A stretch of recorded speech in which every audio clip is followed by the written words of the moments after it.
Hello everybody and welcome to my animation tutorial. I've decided to make this because I've seen a lot of animation tutorials on here that just don't cover any basics. They're just like, oh, here's a sketch and there's a line art and there's the colors and then it's done. Well, I think, it's good to show your process. I don't think you really learn anything from it.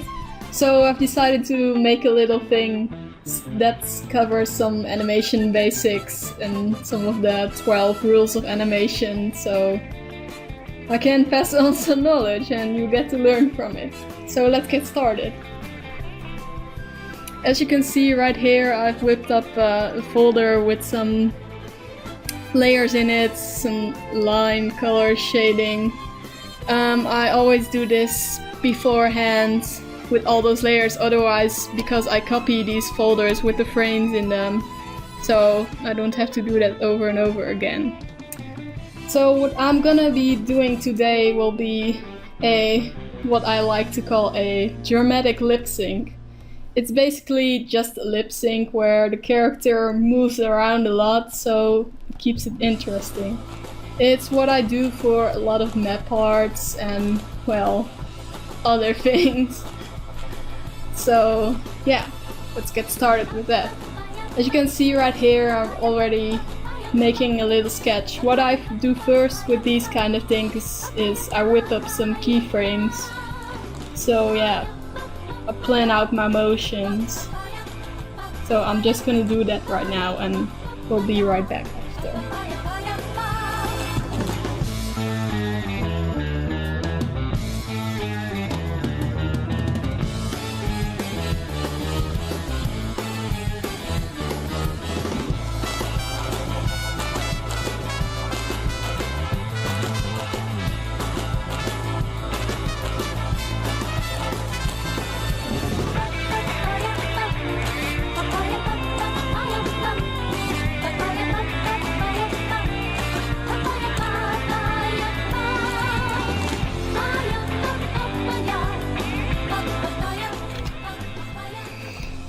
Alright, so we've got our keyframes down and I'm just gonna walk you through what I've done here.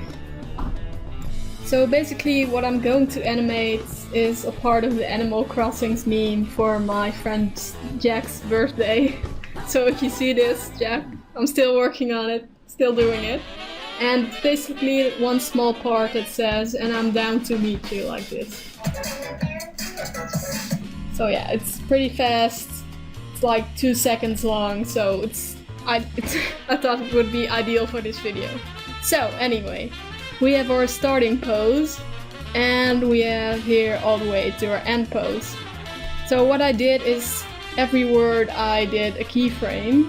So we have here down to, so they move to the right and they turn a bit. See, from this to this. And we have meet and they suddenly go up and they spread their hands only to return downwards and close them in again. So basically it creates this movement you can see here.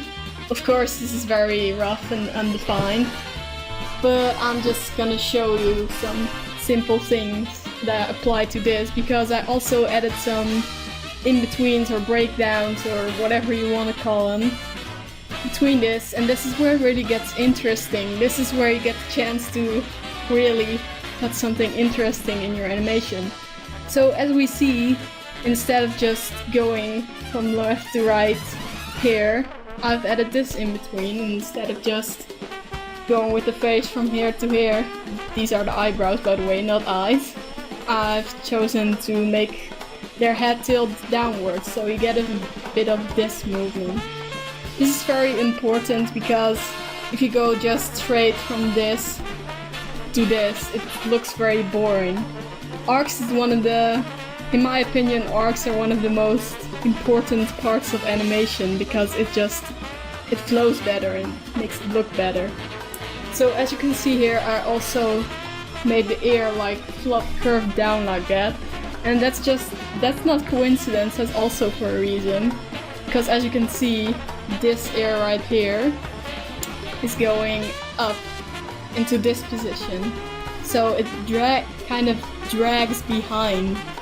It's also one of the little things that makes your animations look more alive. It's called follow through and it's very simple. Like you can also see I did it here, like with the little bow. It's like the flaps are like bending down because it's going up. So basically if an object is moving from here to here and it's got like, let's say cat ears. I mean, cats are pretty popular in the community. The cat ears are going to move like this. It's a very simple concept, but it makes such a difference to add this in your animations with like hair and clothing and other drapery in general. It's an important thing to keep in mind. Let's just say it like that. I mean, it's not necessary, I guess, but it just gives it more power and more purpose and more I don't know how to call it.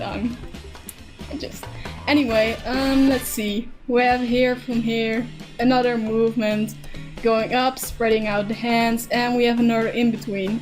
This time something different happens. So you see, before going up, the character, before moving up, let's just it's kind of hard to explain in stick figures because before going up like that, they go down with like their shoulders hunched in on itself.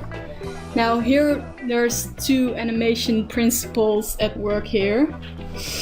As you can see, there's squash and stretch. Basically, character is down and it's very squashed versus very stretched. So as you can see, the line of their shoulders here, the line of their shoulders here, it goes down and the character is becoming slimmer, and here the shoulders more so curve up. Creates this kind of like a spring that's being coiled. You press it down and it becomes more compressed, and you stretch it out and it becomes longer. And there's another thing at work here. It's called anticipation. Basically, before a character starts to undergo an action, it will like charge up. So before you say you throw a punch, just these very simple diagrams here. Let's see. Before you'll make this action, before you do the thing, you're going to basically charge up. You're going to move your hand backwards. You're going to, God, it's hard to explain in English. But yeah, you're going to get the power necessary. You can't just move from this to this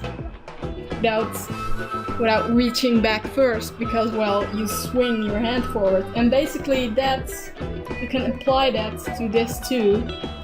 Just again, like a spring being pressed together. You get the normal spring, and you get this. And then it jumps up, because it needs to collect that energy. It needs to jump up. So basically, that's also what I'm applying to this cat here. So as you can see, they move down and they move up. It's very sudden, it's very snappy. And it gets better when I refine the animation, because of course this is a sketch. So let's get to our last parts. They just settle down kinda, they move their hands, you see, like back together, to say the last, meet ya. And so that's our sketch, that's what we're gonna work with. So right now I'm just gonna line and color the most important frames, the keyframes, and then I'll check back in and show you what I've done.